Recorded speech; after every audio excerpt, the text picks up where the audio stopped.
Hello everyone, I hope you're having a very pleasant weekend and I hope you had a very nice Friday night. I'm coming back to you with a new video on Breach on different maps within the meta or within Valorant. Now you may know that Fracture is not in the meta. You also probably already know that in patch 10.0 Fracture is coming back to the meta as well as Lotus. So I decided, as Fracture is arguably Breach's best map, I thought I should release the video now and hope that they're not going to make any big changes. If they made any changes or any significant changes, I'll do an update to the video. But if they didn't, this video should be good enough for you to sort of, if you're planning on playing Breach, this video will be good enough for you to do some practice maybe and figure things out. I'm gonna start with defense because it's actually my favorite side for Breach on Fracture. So I'll start with defense, and I will argue that defense A, specifically in this area, it's the best place to start as a Breach. And you probably, I don't know, if you've ever played Breach or played against teams that have Breach, you probably already know that most of the time Breach is here and he's stunning a hole. Whether you're attacker getting stunned or you're a defender and your teammate Breach is stunning this area. And I think this is still a very good start. 99% of the time that I play Breach, I played here. I don't stun from here unless they have a neon. If they have a neon, I stun not like this, but kind of like this. And if I know neon is rushing, that's where I stun. If I know that their neon is playing safe and they're not kind of running in, I would stun like this, but I wouldn't stun from this upper area. I would just stun from here. And the way I would go about it is, as soon as the barrier drops, I have knife out, then mid-air I switch to my fault line and I do this stun and I open the door, get some information. If I hear like 5 people, then I don't need to open the door unless if I want to aggress. And if I want to aggress, this is like the freest kind of flash that you want to have, and it just goes like this. You're peeking after you flash.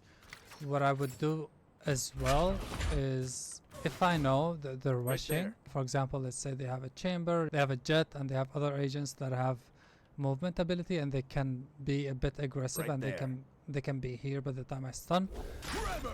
I can still hear their footsteps.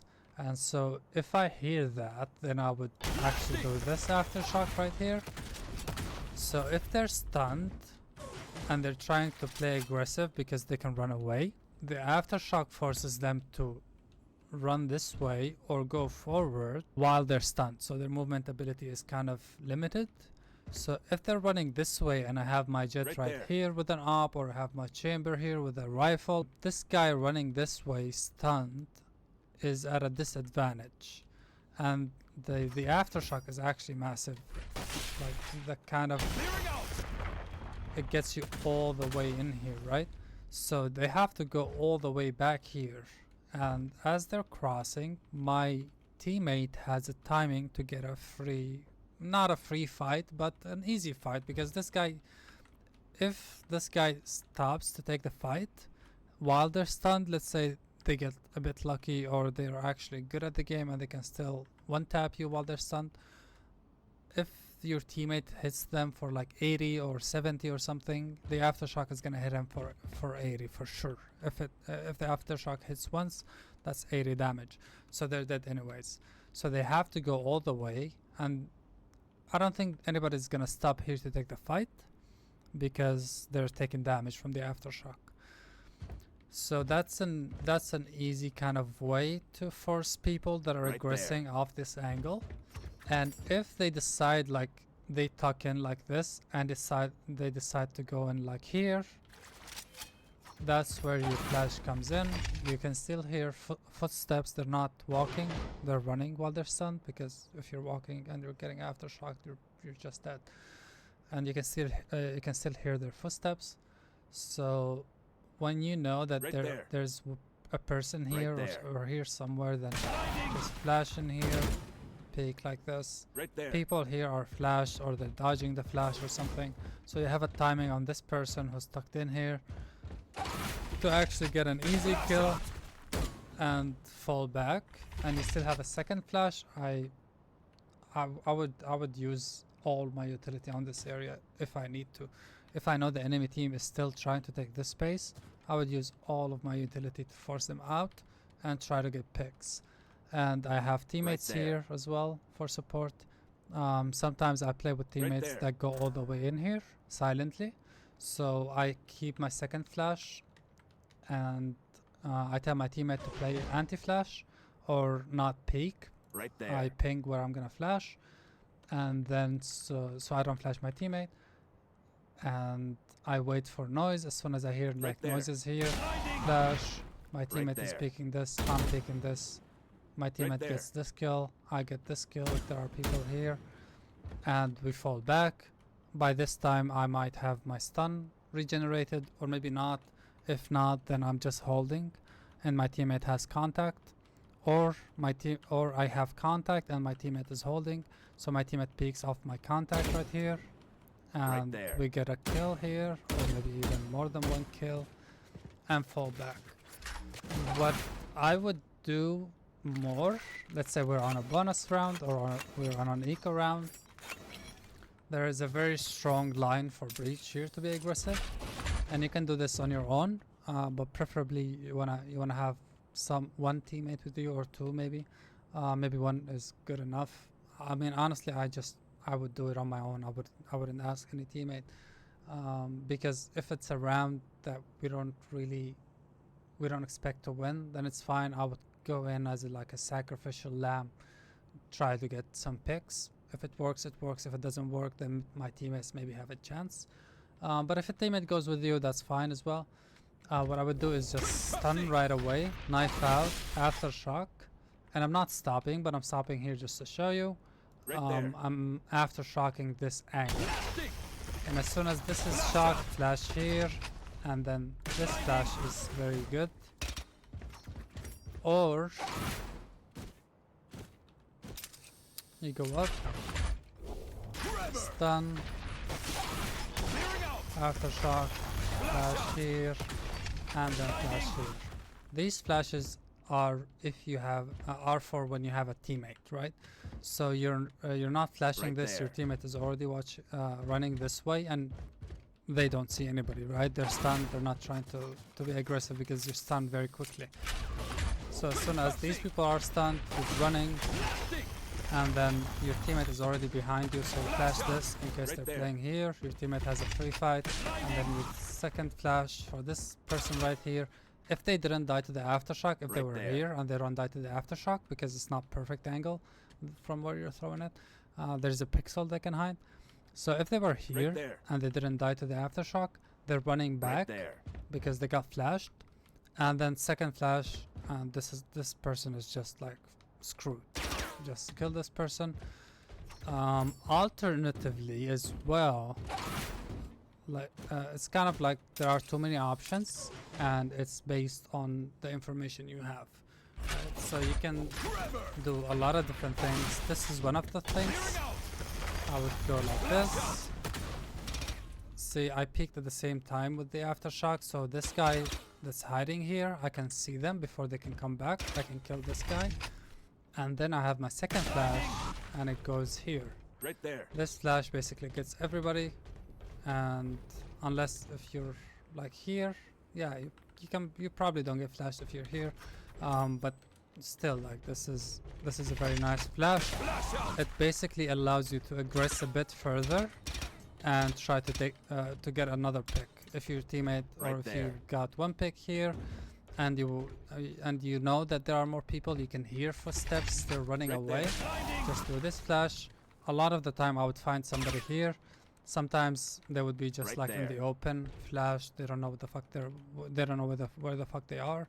And sometimes you actually find this guy right here who's hiding here. So I would peek as much as this. Right there. And if my teammates are calling that they're running B, then I might continue flanking get some information, just create pressure from behind on their flank, and that would sometimes be good enough to win the round, just because they are not comfortable pushing the side, so they want to kill you. And if you see them coming back to you, just retreat and play safe, and you have man advantage probably most of the time. So these kinds of like alternative methods as to how I would aggress is gonna be based on your game sense and the game itself, the game you're playing. You know, let's say round 3, you already have an idea how the enemy is pushing this, or how the enemy is pushing any side, right? Are they 5-stack pushing? Are they splitting 3-2? Are they playing a default where they have like 2 people a hole, 2 people tree, and 1 person on this south side? Or kind of like this kind of information that you have is gonna allow you to decide how you wanna play this, right? If I know that they're 5-stacking, I would just go for the full util dump. I would have a teammate with me, do this, and then this, because I already know that they like to 5-stack push. So I already know that if they're here, they're gonna be at least 3 people who are flashed, or the 3 people that are getting util dumped, and they have to fight, and they're at a huge disadvantage. And if I know different information that I changed, like I showed you, you can flash here, you can just flash here and here, or you can flash here and then here. It depends on all of the stuff that you know based on the game that you're playing. On the other side of A, if I'm defending from this side, I wouldn't advise, to be honest. I mean, like, you can still do it, but I still, like I said, I think this is breach area. Let's say even if they push very, very fast, they have a neon and a jet and a something, and they're rushing in like crazy. So you know that you're not going to be able to flash and kill them because they already beat the timing. You can hear them here. Or maybe neon wall, so your flash doesn't flash them. There's no point to waste your utility if you know that it's not going to do its job, right? I would just fall back here. I am not worried about this side because my controller has already smoked it, or somebody's watching this or something, right? Because like I said, this is my area.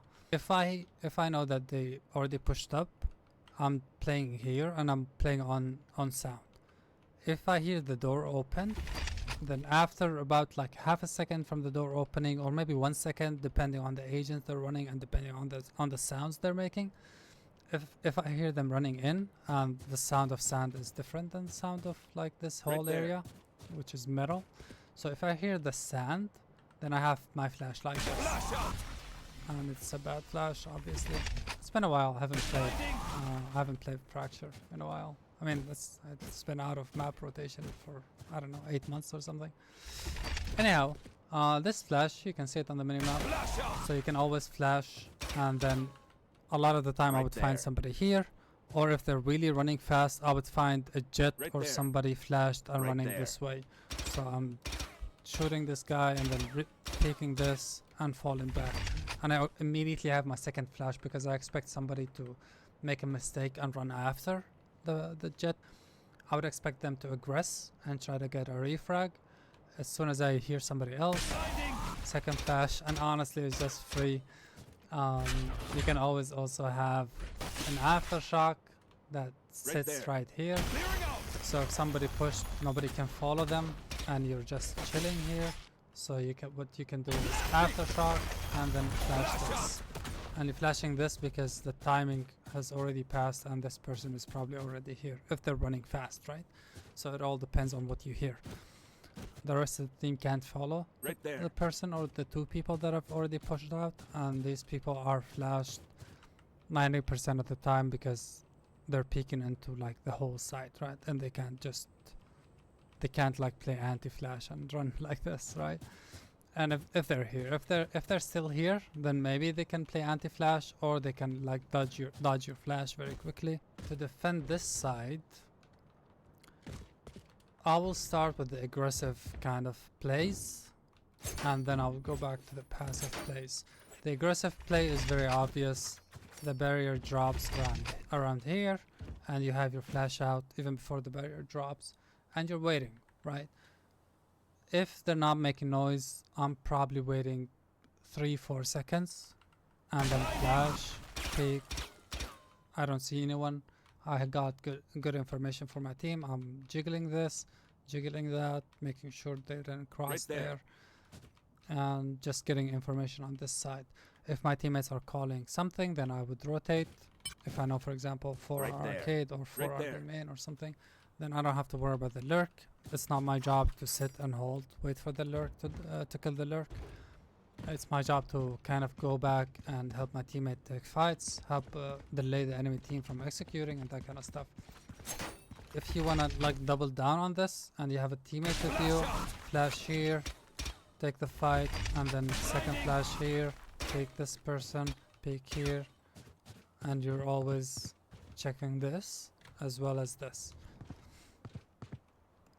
Also, you want to check this as well if you want to continue flank. And at this point, honestly, I would continue the flank unless if they had a trip or something, I break the trip and then I can take ropes, and from there I can like flank from this side or just go back all the way. Careful there. Help my teammates retake the side. If you want to play this passively, then honestly there is okay, maybe this is wrong because this is not really passive, but I would go for this play a lot of the time. I would hold my flash out and I would hear them once they cross here. Flash like this, peek, take a fight, go back. I can do it again if I need to. Come, fight. The stun works. The aftershock is very good. You know, all of breach utility is actually massive on this map. So this would be kind of like semi-passive, I would say. You can also flash this, pick this person here if you want to. If you don't want to jump out, you can just pick this person after flashing this. Or if you know that they're already here, you have your stun out, you stun, and aftershock this. These people have to push out, have to run out, and they will have to kind of peek into this angle.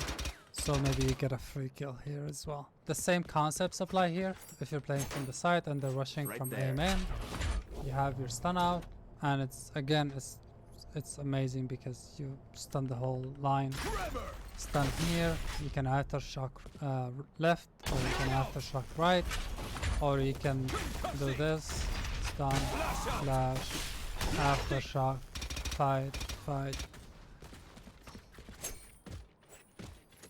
For retakes, kind of easy. I mean, maybe not easy, but it depends on the information. If you know they planted here, or if you're playing a flood retake, and as soon as they tap the spike and they're planting, you can hear it, for example, here. Then you have an amazing timing. You're probably already smoked here, so you don't have to worry about that. And you just do this, and you can see on the minimap where your aftershock is lining. This aftershock is very good. Same applies here. If you know they're here, you can aftershock this and maybe spray behind the smoke if you want to make sure that nobody's running away. If you're just simply retaking, you have all of your utility. You're playing B and they took A, for example, and you want to retake with your team, then I would do the same stun because I expect you have teammates retaking from here. So this stun helps your teammates retaking from rope, and immediately this flash, and then I would do this aftershock.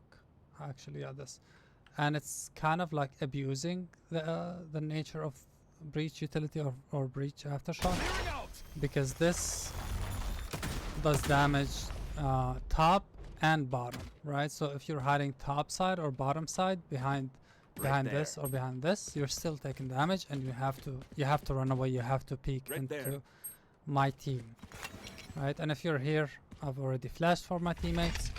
After this flash and after the aftershock, I can still do one more flash here. I can flash here, or I can flash here, depending on the information I have, where the enemy team is most likely to be holding. If they're all in main, that I'm flashing this, and I'm always flashing this top side because my teammate has already probably smoked this. So I don't want to smoke a flash here and then the edge of the smoke blocks the flash, for example. So flash here, it gets everybody, and if it's not flashed, I'm peeking into them, trying to get a pick or something. If I still have my aftershock or something, because I know they all went back, I'm aftershocking this, holding this. If somebody's running, spam this a bit, and then just hold. For B defense, which is kind of like, you know, I don't play a lot of B, but I played enough to have enough ideas or come up with enough ideas, and this is the most obvious one as a passive play. You're just sitting here, you're holding this stun the whole game basically. If you want to be safe, you start here, because a lot of people spam this box when they're right there. So you don't want to get spammed. You can start here, and then based on the noises they're making and the utility they're using, you come back here, you stun, you already have a smoke. If somebody's crossed, you get an easy fight. If nobody crossed, or even if you got a kill here or your teammates got a kill, I'm going this side, I'm aftershocking this angle. A lot of people are going to be holding this. This guy has to run away, and after I aftershock, I have the same flash on the same angle, and this flash gets people who are like, imagine you're running away, you have a teammate who's trying to help you run away, right? They're sitting here, they're trying to help you run, they're holding this angle, and that's what the flash is for. The flash is for that team, for that enemy member. If they're holding and they get flashed, you get an easy fight, and then this guy who's running away, you also get an easy fight. So this is kind of like a passive play. A slightly more aggressive play is to play here, and then again, based on the noise they're making, just flash, try to get a kill on this first aggressive player. You can also aftershock right here, or you can aftershock from here. And this aftershock is very good if the jet, for example, dashes in, or if the neon slides in, or Raze satchels in or something. This aftershock is going to be very valuable because it separates the duelist from the rest of the team, and you and your teammates on the side get a free kill, or at least you get an advantageous fight because you have numbers on the side. And if somebody's here and they're stuck, they die. You can first stun, then aftershock. I've gotten a lot of kills this way, to be honest, especially when I had a Sage with me, Sage slow, and then stun, aftershock. These people here are actually screwed. Most of the time they're just dead. For an actually aggressive play, I would start here. My duelist is on my right, and I would flash this. Right there. Right, and this flash just gets basically everybody. If they're running out, they're flashed here. If they're here, they're flashed. And even if you're here, if you're tucked in, you don't see it, but even if you're here, you're still flashed, right? All the way here, you don't get flashed. Actually, I think you can still do it. Yeah, if you just line it up a bit higher, I think this would be OP, because it gets you all the way here, right? So you have to be all the way in here. But yeah, basically, so I would be holding the flash out, flash, and depending on what my duelist sees, I have my stun right away. So flash, I'm spamming E, and then I have my stun out. Depending on what my duelist sees, I will stun. If my duelist sees somebody running to this side, then I'm stunning this side. I have aftershock, and look at this aftershock is massive. This person is dead. If my duelist sees they're running this way, I'm stunning this, aftershocking this, and holding. And I asked my smoker or my controller to smoke this, make sure that we're covered from this area and we take this fight or this fight and we're chilling. I still have my second flash. If we hear them going down, I'm flashing this, and we're taking the one more fight, and then we retreat or continue the flank or something. Again, here there are a lot of different ideas. We can start with your stun and then flash if you wanna play aggressive, or if you don't see anybody after you flashed first time, then you can save the rest of your utility and you can continue.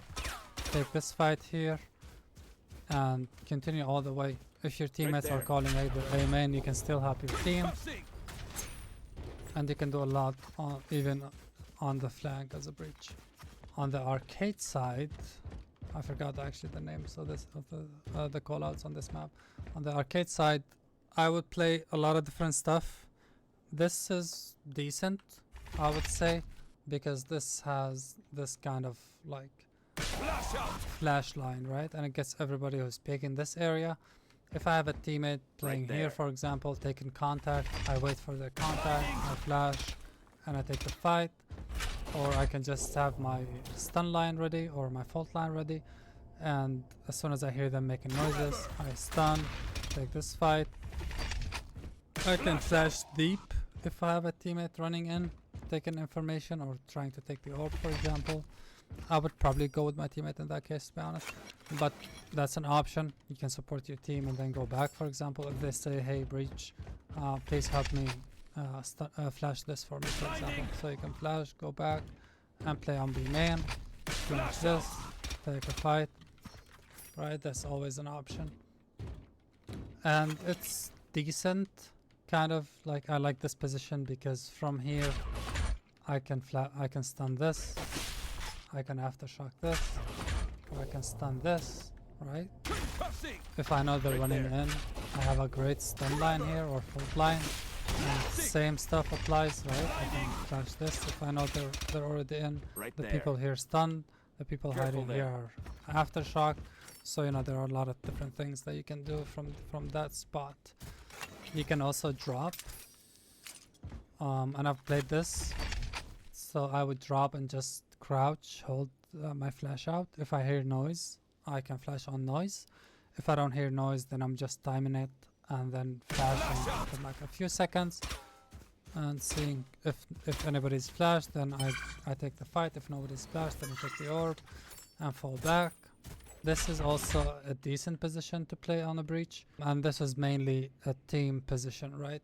You don't want to push, you want to help your team push. Let's say you have a jet and somebody else who wants to push this side, and they say, hey, we want a stun from you. So you can always stun this line, which is OP, but you should be aware of the one weakness that they can be here. So you stun this. You can follow it with a flash, but it's not a great flash. This is a better flash because it doesn't flash your team, and it flashes people like deep here. Blinding. Right, and landed here. So if somebody's like holding an off angle here, this person is flashed. So this is decent.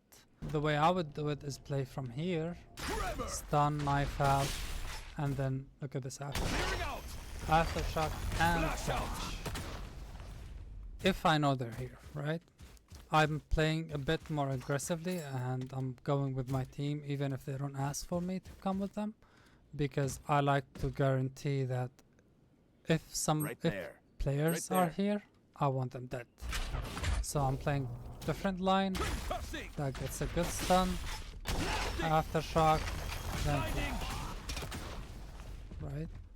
Nobody can play here, which is a great way to play this line, because you and your teammates, if somebody was here and they died, or if they ran away and they got flashed, we killed them, then my team and I can focus on this, and I can also have a second flash for it as well. And if we know people are here, then we can deal with them. So this is a very nice push that basically relies solely on breach. And I would really advise taking these aggressive fights on Fracture.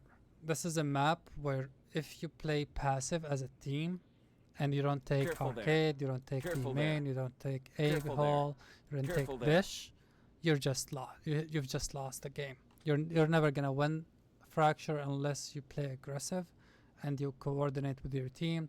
Like, okay, this round we're gonna take A main. Based on the 8 rounds that we've played already, we know that this team likes to go A main a lot. So let's do something and try to kill them A main, and then we rotate back to B. You have to always be a bit more strategically inclined, and remember that people have patterns, right?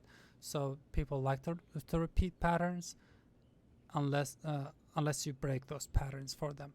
So you also have the same patterns, so you always have to change things between playing A and B and that kind of stuff. So you pushed A 2 or 3 rounds in a row, maybe you push B 1 round, right? So you want to change things here and there, and you have to be aware of what you can do and what the enemy team can do.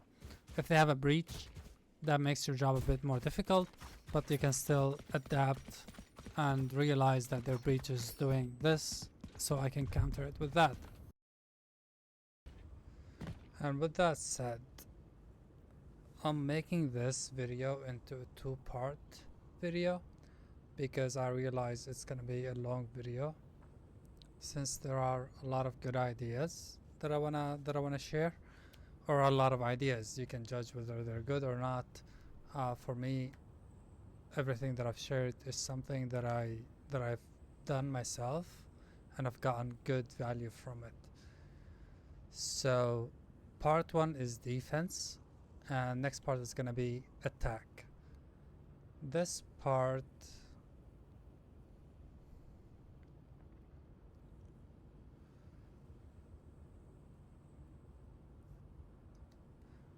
if you've made it this far, I hope that you've learned something from this guide, and I hope that you'll tune in to see the attack guide.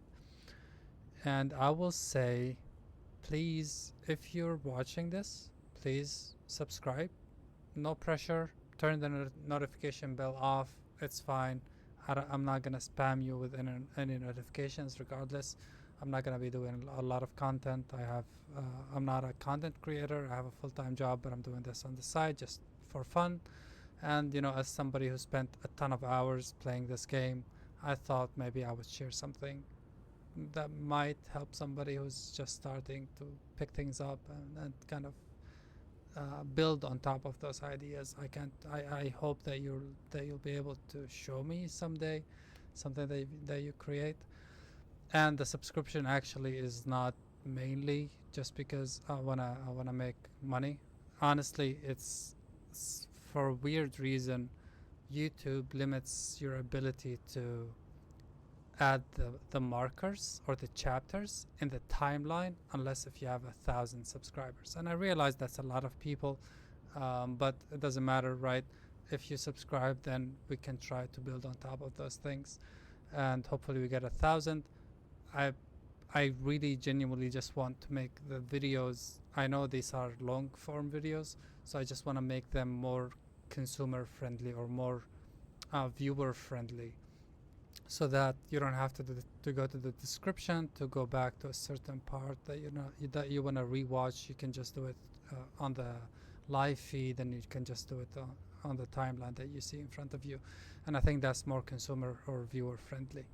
And I keep saying consumer. I hope that doesn't offend you. It's just something, I work in marketing. It's just something that I keep thinking about. But anyways, that's one thing. Next thing is, I do plan on sharing all of the maps and how to play Breach on all of the different maps, including the ones that are out of rotation, because Valorant announced that they're gonna keep changing maps every single patch. Every single act, not patch. So there's gonna be a lot of maps coming in and a lot of maps coming out. I also play Sova a lot on a lot of maps, so I wanna share some of my Sova guides as well as lineups for Sova darts. I also play a lot of Omen. Omen is actually my second most picked agent, so I can also share a bit on Omen. It's gonna be smaller kind of in length, because Breach has a ton of utility. Omen doesn't have that much utility. Omen utility is kind of much simpler. But there are a lot of different things that I think a lot of people don't do, and people should think about at least and decide like when is the best timing to do X, Y, or Z. In the future, I also want to kind of review different games that are being played from top tier pro play to maybe even ranked games and that kind of stuff. So that's on the horizon for the channel as well. So if you're into this stuff, please subscribe for your viewing experience, to be honest. Take care, and I'll see you in the next one.